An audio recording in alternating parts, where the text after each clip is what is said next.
Halo bosku, jumpa lagi dengan channel Masno22. Sebelum lanjut ceritanya jangan lupa subscribe, like, satu lagi jangan di-skip nontonnya ya. Terima kasih. Setelah mendengar apa yang dikatakan pria bertopeng itu, Chen Ping tidak dapat menahan diri untuk tidak menghela nafas.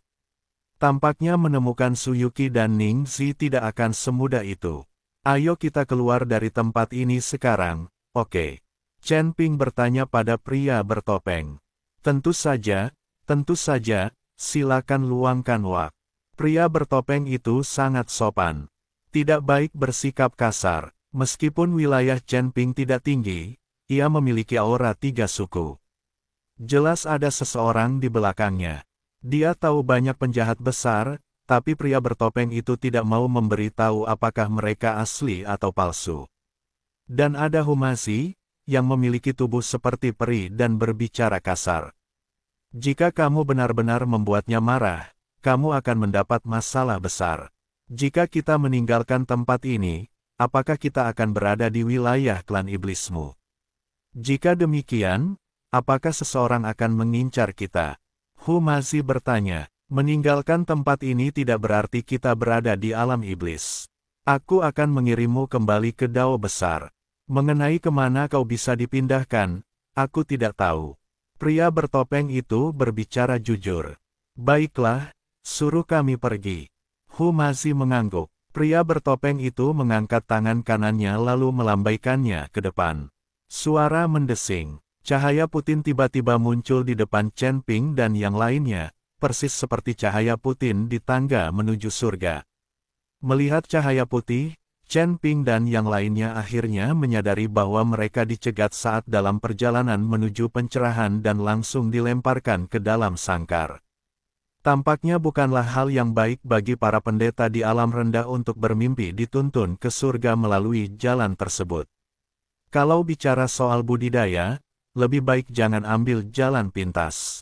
Setelah Chen Ping dan 2 orang lainnya berjalan ke dalam cahaya putih, mereka tiba-tiba merasa penglihatan mereka kabur, lalu bintang-bintang yang tak terhitung jumlahnya melintas di depan mereka.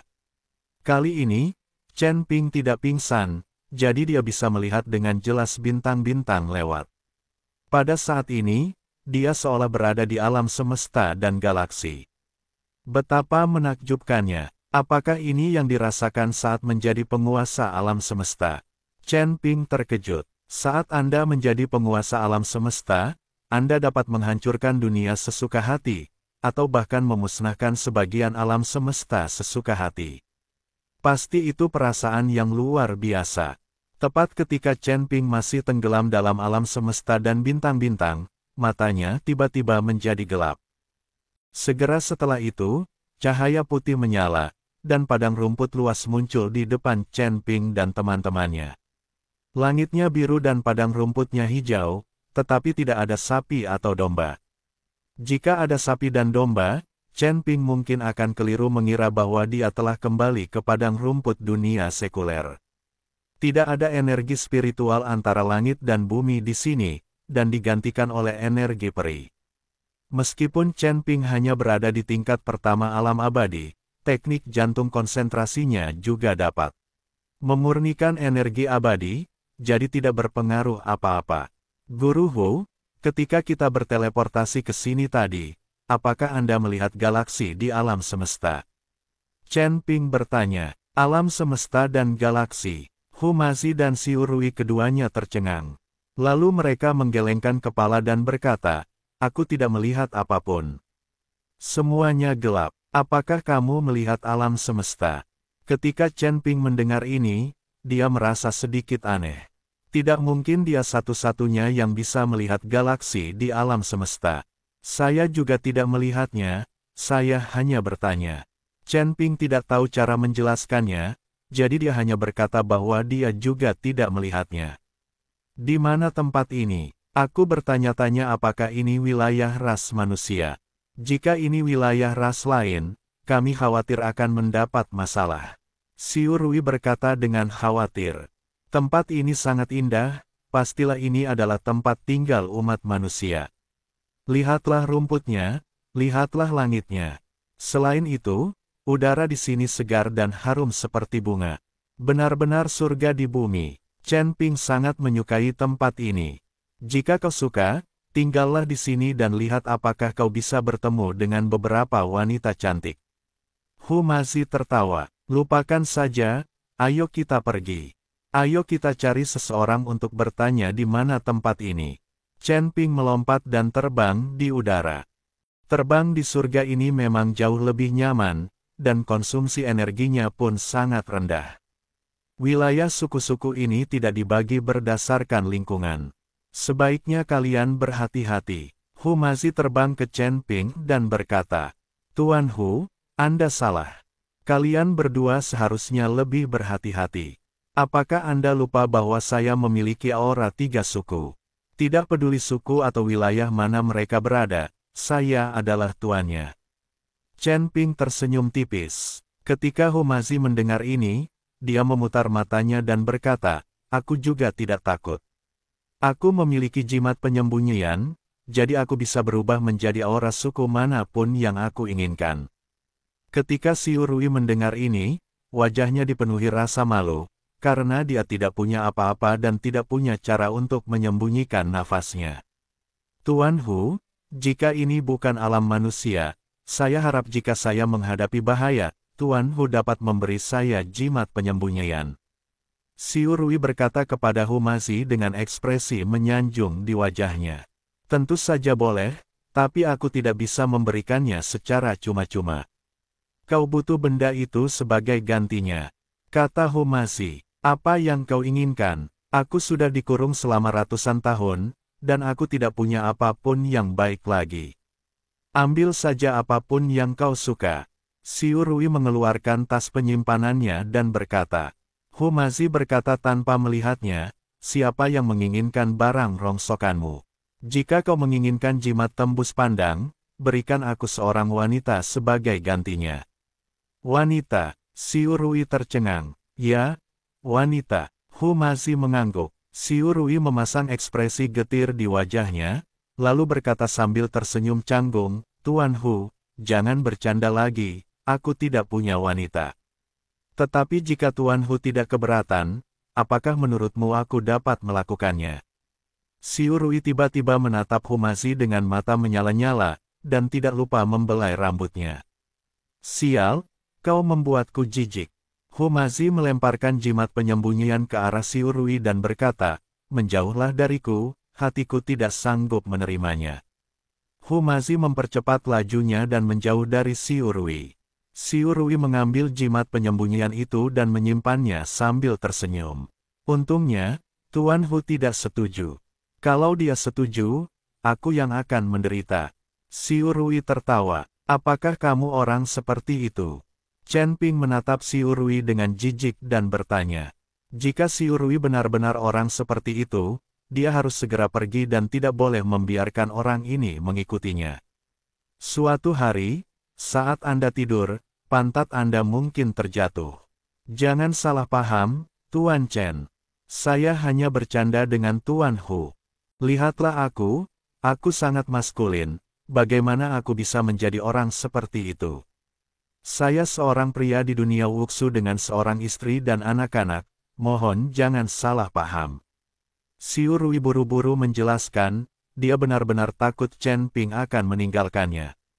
Jika kita meninggalkannya sendirian di tempat tak dikenal ini, tidak ada bedanya jika kita membiarkannya mati. Baguslah, kata-katamu benar-benar membuat anusku menegang, kata Chen Ping. Xiu Rui hanya bisa tertawa bodoh. Saat mereka berbincang-bincang, mereka bertiga telah terbang selama lebih dari 1 jam, tetapi mereka mendapati bahwa selama ini, mereka belum melihat seorang pun orang, bahkan seekor binatang pun. Guru Hu, kami pasti telah terbang ribuan mil, mengapa kami tidak dapat melihat apapun? Ia tidak akan terbang sampai akhir dan tidak akan ada apapun di sana, kan? Chen Ping bertanya, sial, di mana kita? Alam surgawi itu luas, apakah menurutmu itu sama dengan dunia sekuler? Ratusan neraka di dunia sekuler tidak cukup untuk memenuhi satu sudut surga ini. Hu Mazi menjelaskan, sial, Ini terlalu besar. Chen Ping terdiam, kalau begitu, apakah kita akan terbang ke surga kedua? Di mana surga kedua? Dengan kekuatanmu, kau tidak akan bisa mencapai surga kedua. Faktanya, 36 surga itu semuanya berada di ruang yang sama, tetapi dimensi spasialnya berbeda. Ini tidak seperti menaiki tangga ke surga, satu tingkat demi satu tingkat. Jika Anda ingin memasuki surga kedua, Anda harus mampu melintasi dimensi spasial. Anda bahkan tidak dapat merasakan ruang surga pertama sekarang, bagaimana Anda bisa pergi ke surga kedua? Hu Mazi tertawa. Bisakah orang-orang di surga kedua mencapai surga ini? Chen Ping bertanya. Tentu saja bisa. Belum lagi surga kedua, bahkan para orang suci tertinggi dari surga ke-36 pun bisa datang ke surga pertama. Hanya saja mereka tidak bisa datang. Di mata mereka, kamu bahkan bukan seekor semut. Apa yang kamu lakukan di sini? Pikirkan tentang dirimu sendiri, apakah kamu akan pergi ke dunia semut untuk pamer? Apakah kamu akan merasa senang jika kamu membunuh puluhan semut dengan satu kaki? Dan kamu berada di dunia semut, apa yang bisa kamu dapatkan? Tidak ada yang kamu dapatkan selain membuang-buang waktu. Kata Hu Mazi, itu benar, tetapi jika orang-orang dari surga kedua juga dapat datang ke surga pertama tanpa batasan apapun, bukankah orang-orang dari surga pertama akan berada dalam bahaya besar? Chen Ping sedikit bingung. Betapa berbahayanya jika tidak ada batasan. Inilah surga. Kau bisa kehilangan nyawamu kapan saja. Sekarang, makhluk surgawi dari surga ke-9 telah datang ke surga pertama. Dia bisa langsung membunuh semua orang di surga pertama. Saya ingat bahwa beberapa tahun yang lalu, surga ketiga dihancurkan sepenuhnya oleh Dewa Emas. Namun, seiring berjalannya waktu, para praktisi akan muncul kembali di surga ketiga. Surga ketiga masih tetap surga ketiga. Setelah kejadian itu, Dewa Emas dihukum oleh surga, dan tampaknya jiwa dan tubuhnya hancur. Surga memiliki aturannya sendiri. Bahkan jika Anda dapat dengan mudah menghancurkan dunia, Anda tidak dapat melakukannya. Hu Mazi menjelaskan kepada Chen Ping. Lagi pula, Chen Ping hanya tahu sedikit tentang urusan surga. Xiu Rui mendengarkan di samping dan juga melengkapi pengetahuannya tentang alam surgawi. Wus, tepat ketika Chen Ping dan yang lainnya asyik mengobrol. Tiba-tiba, sebuah anak panah yang tajam meluncur ke arah kami, meninggalkan jejak-jejak yang membelah kehampaan. Rumpu, Chen Ping dan dua orang lainnya terkejut. Mereka diserang oleh seseorang yang tidak memperhatikan. Untungnya, meskipun anak panah ini sangat tajam, kecepatannya tidak terlalu cepat. Setelah Chen Ping dan tiga orang lainnya nyaris menghindari anak panah itu, mereka segera melihat ke arah asal anak panah tajam itu. Pada saat yang sama, Chen Ping, yang memegang pedang pembunuh naga, telah menebasnya dengan pedang. Tetapi ketika Chen Ping mengayunkan pedangnya, ia mendapati kepala seorang anak muncul dari tempat di mana anak panah tajam itu baru saja melesat. Anak itu memiliki tanduk di kepalanya dan sepasang mata hitam besar diam-diam menatap Chen Ping dan yang lainnya. Chen Ping tertegun, lalu dia memutar pergelangan tangannya, dan energi pedang berubah arah, melewati anak itu, lalu meledakkan lubang yang dalam di tanah. Anak itu pun terkejut, lalu berteriak, "Kakak, ada manusia yang menyusup ke wilayah kita." Ketika Chen Ping melihat ini, dia langsung menyadari bahwa ini bukanlah alam manusia, melainkan alam binatang. Jadi Chen Ping melepaskan aura binatang dalam tubuhnya. Hu Mazi dan Xiu Rui juga buru-buru menempelkan jimat penyembunyian di tubuh mereka. Bersamaan dengan teriakan anak itu, seorang gadis yang tampaknya baru berusia 18 atau 19 tahun datang berlari mendekat. Ketika dia melihat Chen Ping dan dua orang lainnya, dia menamparkan anak itu dan berkata, "Siapa yang menyuruhmu berlarian? Kalian bertiga jelas dari suku kami, tetapi kamu malah mengatakan bahwa kalian berasal dari ras manusia." Anak itu tampak sedih, tetapi ketika dia melihat ke arah Chen Ping dan kedua orang lainnya, dia memang tidak mendeteksi kehadiran manusia apapun. Ketiga rekan Taoisku, aku benar-benar minta maaf. Kakakku masih muda dan belum terbiasa membedakan aura. Aku benar-benar minta maaf. Gadis itu melangkah maju dan meminta maaf kepada Chen Ping dan dua lainnya. Tidak apa-apa, tapi jangan sampai kejadian ini terulang lagi. Baru saja saudaramu menyerang kita secara tiba-tiba. Kalau kita tidak menghindar tepat waktu, kita pasti akan terluka. Chen Ping mengikuti gadis itu dan berkata. Mendengar hal itu, gadis itu menarik anak itu dengan wajah dingin dan berkata, "Dasar orang ceroboh, kenapa kamu tidak minta maaf? Kalau kamu sampai menyakiti orang dari suku yang sama dan ada yang melaporkanmu ke penguasa kota, kita tidak akan bisa masuk ke kota ini." "Maaf, aku tidak bermaksud." Anak itu segera mengikuti Chen Ping dan yang lainnya untuk meminta maaf.